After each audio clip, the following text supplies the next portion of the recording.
Deconverted Man here. Think Club is a YouTuber I've subscribed to sometime recently and been watching, and they're very interesting for me to watch because I don't always agree with them, and well, I like interacting with things that I don't always agree with, but I also sometimes see the point that they're trying to make. And here they have a video, New Atheist Endorses Sibling Marriage.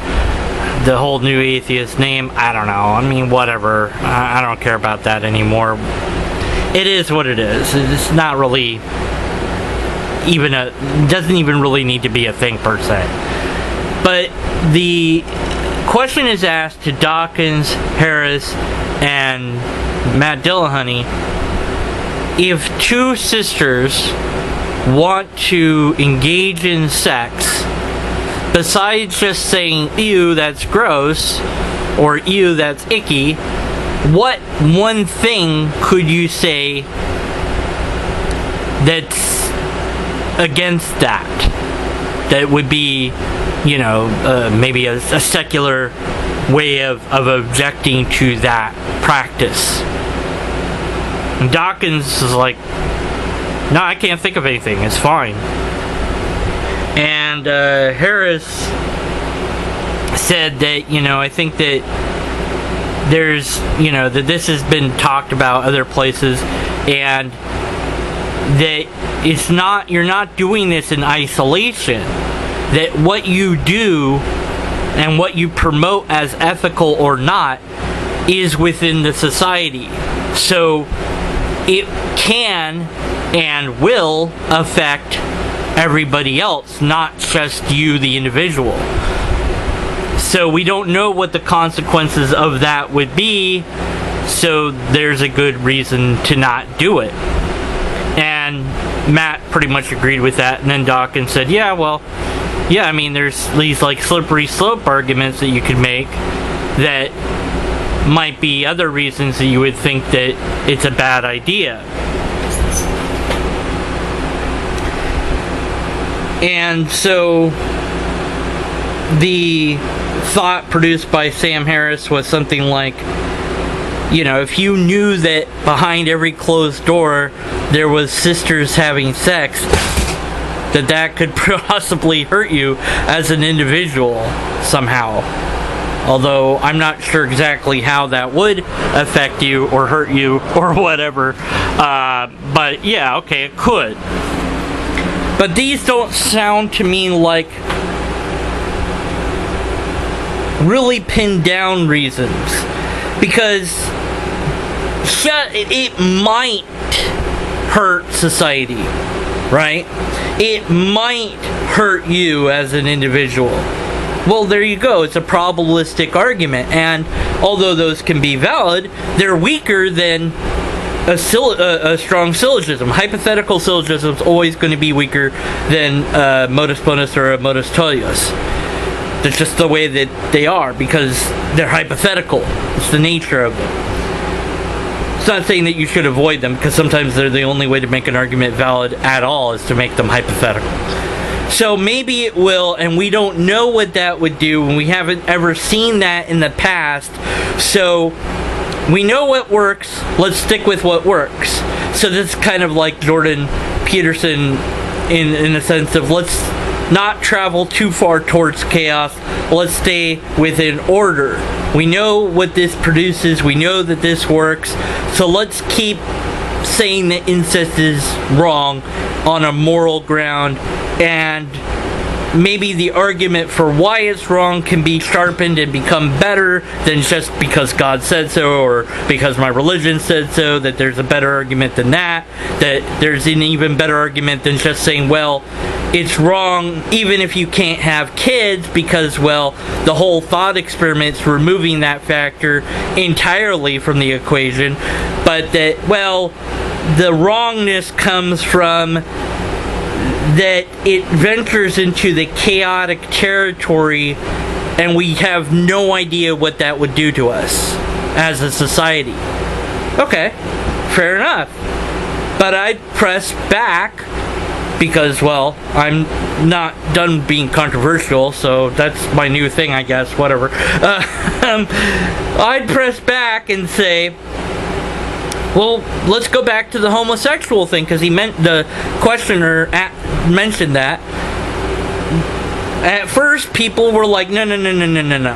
This is wrong, and it's icky, and it's bad, and we shouldn't do it. We should stay here in what we know to work, and we shouldn't venture into the chaos of the unknown. And I remember that, growing up as a Christian, that was a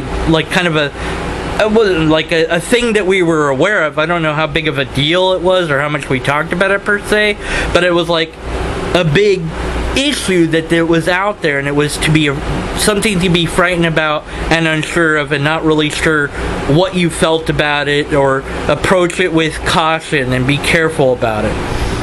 And having interacted with the military, that when the don't ask, don't tell became a thing, that although I was a civilian at the time, I knew that this would impact the military, and I knew that this could do things, and that the people I knew that were in the military certainly would not have reacted positively to this, and there would be potential for a lot of abuse to happen because of this, no matter how much training was done or how much you could get in trouble for doing it.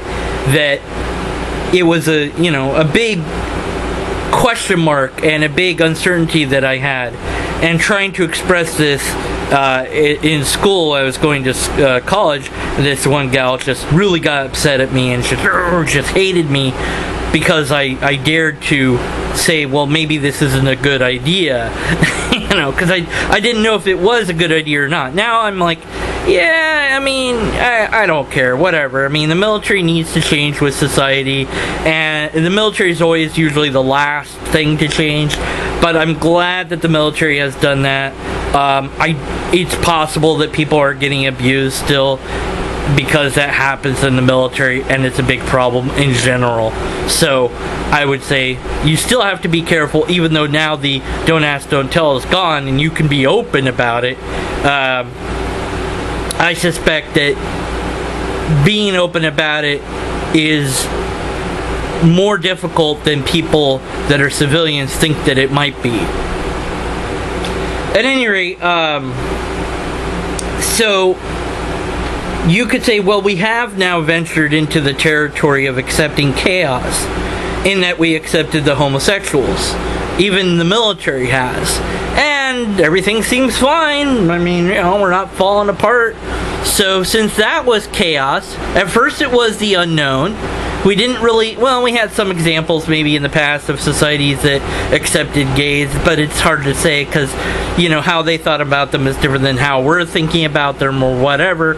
So we didn't have the exact example that we would want, so it was still chaos. But nothing bad seems to have happened, although it's relatively recent, and maybe something bad will happen. But we haven't seen that, so what's the harm in allowing incest to be a thing and be morally acceptable? As long as we put the provision on it that you cannot have babies. That's part of the rule, that if you are to engage in incest, you must ensure that you can't have a baby because of that incest. So forget about contraceptive, although don't forget about contraceptive, but on top of that, let's say use contraceptive and get your tubes tied. Get a vasectomy. So that way, there's no way you're having kids. Both you and the partner have vasectomies, even if you're the same sex, just in case, so that we completely take that off the table as a fear, because that's the biological constraint of why not to have incest, is because, well, you might have a kid that is deformed, and the likelihood that you will is very, very high. So there's a good reason not to do it. Well, we're removing that from the equation.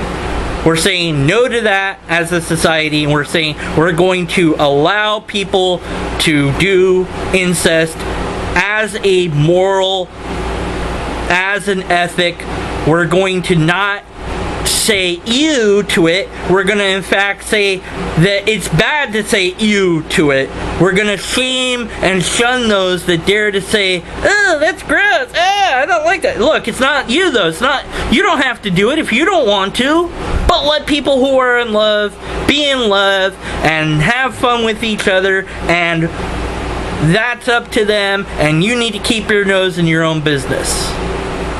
And that's the argument. Because it's a similar, if not identical, argument for the homosexuals or whatever. We need more tolerance, not less tolerance. We need more acceptance, not less acceptance. And that would be my counter argument. So why? Why argue that? Well, because I can, but also because I hope to illuminate that ethics and morals are difficult to navigate. And going back to what Sam said, that, you know, it might hurt you, as, you know, to know that sisters are behind every door having sex, unless you're into that. You know, maybe that turns you on, I don't know, you know, but maybe it does hurt you. Well, there's always going to be something that hurts somebody, so that's not a good argument. And then to say, well, it will harm society, we don't know that for a fact. And what we do know is that tolerance is good. It's good to tolerate stuff. It's good to accept things, and it's bad to be intolerant. And we need to be intolerant about intolerance, because we just need to accept everybody and let them be and let them live their lives. And who cares if they have sex? The marriage thing, same, you know, whatever. Let them get married. Who cares? Stay out of the marriage business. Let people get married to whoever or whatever they want, as long as they're all consenting adults, whatever. And you can go the appeals to slippery slope all you want, and you can say, well, what about mother and son? Doesn't matter, neither of them can have a baby. Well, what about grandmother and grandson? You know, what about granddad and granddaughter? Oh, well, okay, and so what if it's you? That's not a reasonable objection. That's an emotional one. And who cares? You're not them. They love each other. Why shouldn't they be allowed to do that? Well, because society. Well, what about society? Maybe we should reshape society so that we all accept that. And what would be the harm of accepting something like that? We don't know. So is there one? We don't know. So why don't we go ahead and accept it? Because tolerance is good, right? Right? Or maybe it's chaos and we don't know what would happen if we started embracing this. Even if we set boundaries. That acceptance of this and even endorsement of this maybe could be detrimental. We can't say that for sure, but the possibility might be enough to warrant caution. But, well, then that argument might be used by other people, though. I mean, somebody might use that argument of caution against the current, you know, problem over here, minority group X and Y and Z, and, you know, they need acceptance and they need tolerance, and so you're going to say the same argument for them. So we have to avoid the cautionary argument in whole, because it could maybe hurt that group that I'm thinking of in my head right now, whatever that group might be. Or it might hurt that individual over there. Forget about a group, one person, it might hurt them. So, maximum freedom versus maximum authoritarian rules. No. We want something in the middle that's balanced in between these two things. Not too much logic, not too much emotion. Somewhere in between. We need something like that in society where ethics and morals aren't so strict that they negate our ability to do anything, but not so loose that they make it so that we can do anything. Because there's something that will unfold at some point and end society as we know it if we go too far into chaos. And that might be the case. And if we look to the past, it certainly seems that societies that have played with boundaries have ended. So maybe we need to be a little bit more cautious about playing with the boundaries that we know work, whether that be boundaries of sex, marriage, labels, identity,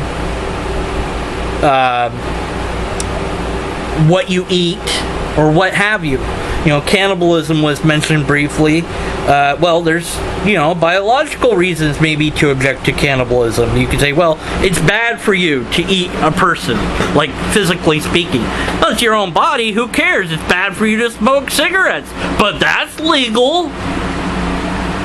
So again, it's the pushback against chaos into order that I do think we, atheist or not, have to do more of.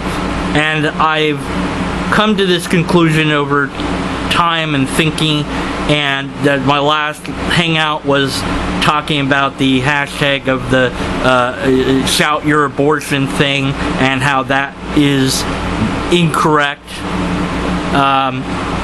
And so maybe I'm getting kind of conservative-ish in some of my views, I guess.